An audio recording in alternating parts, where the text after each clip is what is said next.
Alors EasyCharge, c'est une filiale commune que nous avons créée il y a maintenant 4 ans entre Vinci Énergie et Vinci Autoroute. On a différents types d'opérateurs qui s'intéressent à la recharge rapide sur autoroute. Déjà les constructeurs automobiles qui veulent amplifier la vente de voitures totalement électriques, et pour rassurer les utilisateurs, les constructeurs ont besoin d'avoir de la charge rapide sur autoroute qui permet de faire des longs trajets interurbains avec une voiture électrique. Les autres opérateurs qui sont intéressés, ce sont les opérateurs d'énergie qui vont migrer la distribution de l'énergie d'une distribution de carburant en énergie électrique.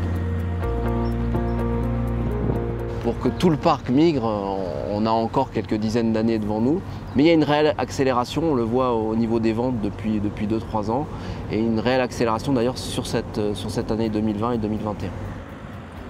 On ne va pas considérer que tout le monde appelle une grosse puissance en même temps, et donc il y aura cette idée de recharge intelligente, de recharge pilotée, ce qui permettra, en fonction du besoin réel du véhicule, d'aller chercher le bon appel de puissance. Gérer l'ensemble de cette conception nécessite un certain savoir-faire et une vision d'ensemble qui sont possibles grâce à l'alliance à nouveau des compétences à la fois de Vinci Énergie et de Vinci Autoroute. Vinci Autoroute étant un fin connaisseur de l'espace autoroutier et Vinci Énergie étant sur les aspects plus techniques, notamment sur le génie électrique, sur l'électrotechnique, sur les études de conception électrique.